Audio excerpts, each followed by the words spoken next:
again, just so grateful for the opportunity to harvest another deer.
Alrighty folks, that didn't take long.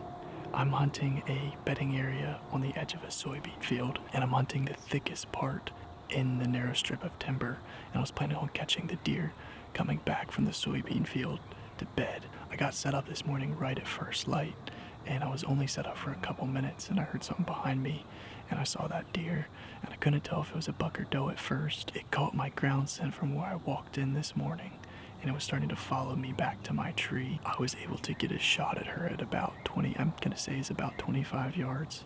And I intentionally put my 20-yard pin on her because I was thinking she would drop some to the shot because of how alert she was. I'm shooting a fixed blade broadhead.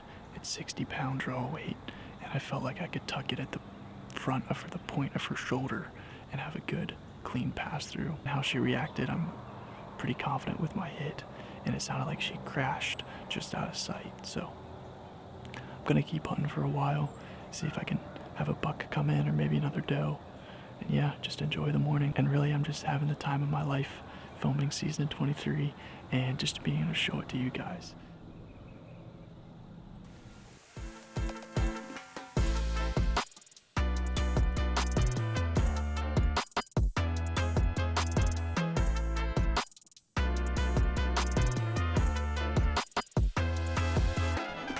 Here's the arrow.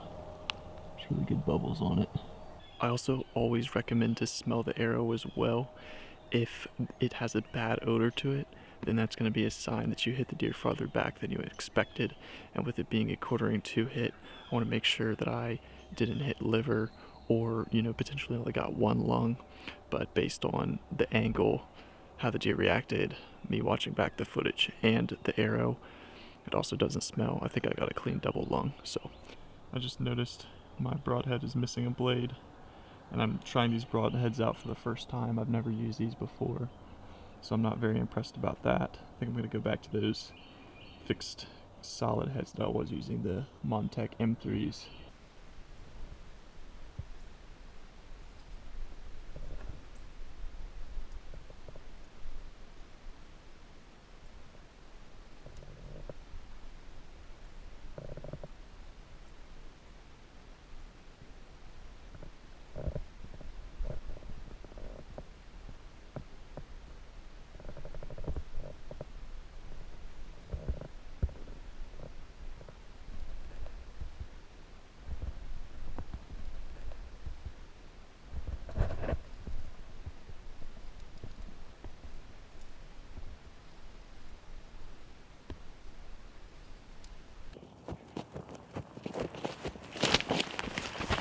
I want to start off by just saying that I'm just so grateful for the opportunity to harvest another deer.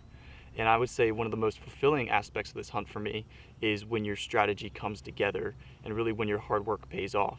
I got up at 3:50 this morning and I had a 45-minute drive to this farm, and I hunt mobile, so every time I hunt, in general, I have to, unless I have a permanent stand up, I have to hang my stand and, do that quietly and everything, and to make sure I'm set up before daylight. And there's a lot of strategy in hunting that, I'm learning every time I hunt. And I really want to kind of bring you guys along in my process and strategy so that you can learn from my successes and my losses, and really help you guys be successful as well. Wanted to take just a second and talk about shot placement on this deer. So on a deer's shoulder, there's this long ridge that runs right here, which is solid bone. If you're hunting with a bow, you really don't want to hit that. And since the deer was quartering, I knew I couldn't aim here because I likely would have exited in the liver. So I knew I needed to be at the point of the shoulder. I'm shooting a fixed blade broadhead, so I was confident with penetration. My poundage is 60 pounds on my bow too. I hit at the very point of the shoulder, and the exit came out pretty much perfect on the offside shoulder.